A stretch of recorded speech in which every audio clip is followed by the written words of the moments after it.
I thought I had the perfect family until the day I found a letter in my husband's coat pocket. It wasn't just words on paper, it was a knife to my heart.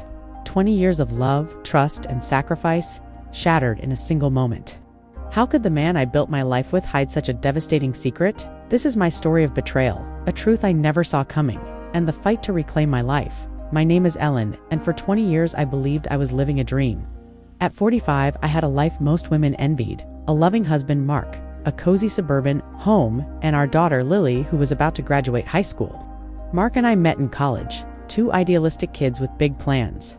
He was charming, with a boyish grin that still made my heart skip. We built a life together, brick by brick, nights, family vacations, late-night talks about our future. But dreams have a way of hiding cracks.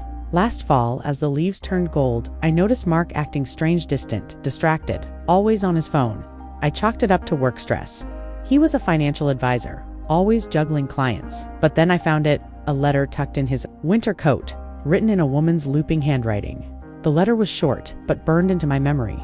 Mark, I can't stop thinking about you. Last night was everything. Call me S. My hands trembled as I read it. Standing in our quiet laundry room, the scent of his cologne lingered on the coat, mocking me. Who was S? How long had this been going on? I wanted to scream to confront him, but I froze. What if I was wrong? What if it was a misunderstanding? I shoved the letter back, my heart pounding, and went through the motions of dinner that night, watching Mark laugh with Lily like nothing was wrong. The next week was torture. Every glance at Mark felt like a lie. I started noticing things: his late nights at the office, the way he'd angle his phone away from me. I told myself to stay calm, to gather evidence. I wasn't the type to snoop, but desperation changes you. One night while he slept, I checked his phone. No texts from an S, but there were deleted messages. My stomach churned. I felt like a stranger in my own home, questioning every moment of our marriage. Had I missed signs all along? I confided in my best friend Diane, a no-nonsense woman who'd been through her own divorce.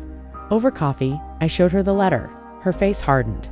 Ellen, you need to confront him. This isn't nothing. I wanted to believe there was an explanation, but Diane's words stuck.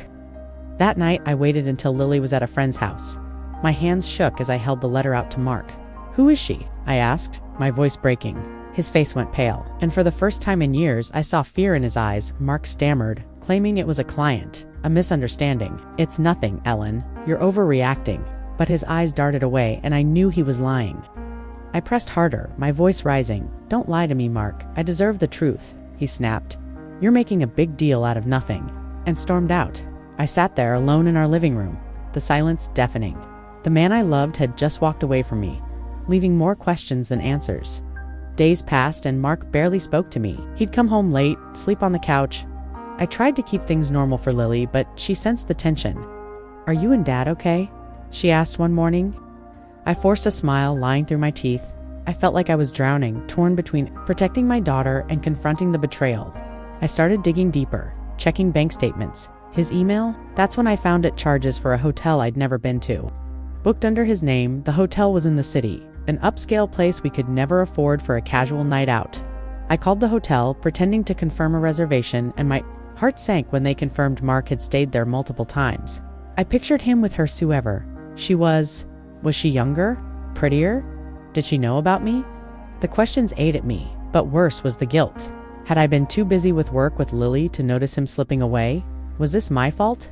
I decided to follow him. It felt crazy, like something out of a movie, but I had to know.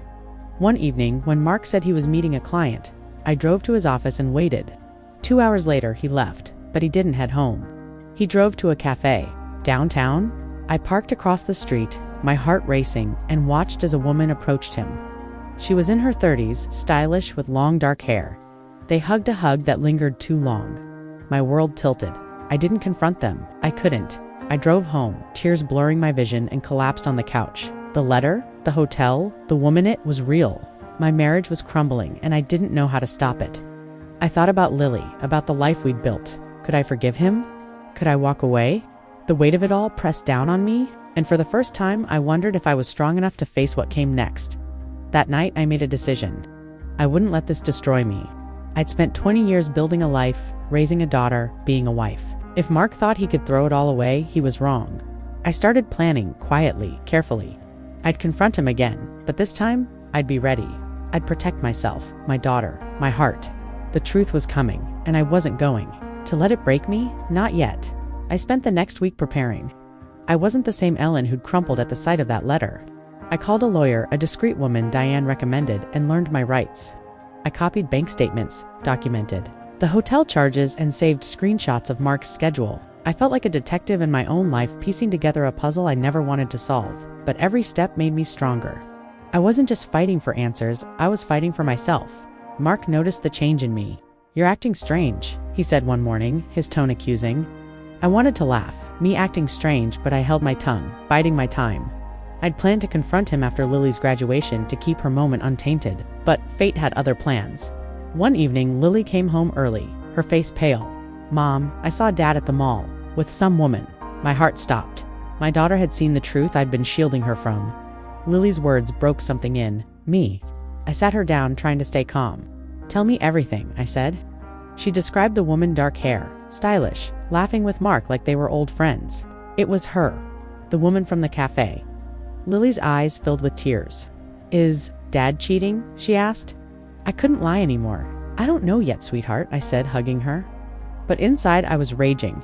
Mark wasn't just betraying me, he was breaking our daughter's heart. That night I confronted Mark again. No more excuses. I laid out everything: the letter, the hotel charges, the Cafe Lily S story. His face crumpled, and for a moment I thought he'd confess. Instead, he doubled down. "You're paranoid, Ellen? You're turning our daughter against me." His anger was a mask, but I saw through it. "Tell me who she is," I demanded. He hesitated, then whispered, "Her name's Sarah. She's a colleague." A colleague. The word felt like a slap. Sarah wasn't just a colleague. Mark admitted they'd been close for months, but swore it wasn't physical. I didn't believe him. I pressed for details: how they met, why he hid it. He claimed she was a client's daughter, someone he was mentoring. But the letter's words last night was everything burned in my mind. I told him to leave. He packed a bag and walked out, leaving me and Lily in a house that felt too big, too empty. I cried myself to sleep that night. The next morning, I woke up to a text from an unknown number. "Ellen, I'm Sarah. We need to talk." My blood ran cold. How did she get my number? Against my better judgment, I agreed to meet her at a quiet park. She was younger than I'd imagined, maybe 32, with sharp eyes and a nervous smile. "I didn't know about you at first," she said. "Mark told me you were separated." My world spun. Separated. He'd built a whole lie to seduce her. I felt sick, betrayed twice over. Sarah told me everything. They'd met at a work event a year ago. Mark painted himself as a lonely man in a failing marriage. She believed him until she saw him with Lily at the mall and realized he had a family. She ended it, but Mark kept calling her. I listened, numb, as she apologized. I wanted to hate her, but she was another victim of his lies. "He's not who you think he is," she warned.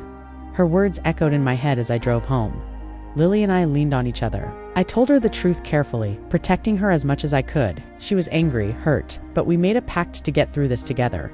I filed for divorce, a decision that felt like ripping out my own heart. But I wasn't just fighting for me anymore. I was showing Lily what strength looked like. Mark called, begging to come back, promising to change. I didn't trust him. Not anymore. Then came the twist I never expected. Diane, my rock through all this, confessed something chilling. She'd known about Mark's affair for months. A mutual friend had seen him with Sarah and told her, but Diane kept quiet, thinking it would protect me. I felt betrayed all over again. My best friend, my confidant, had let me live a lie.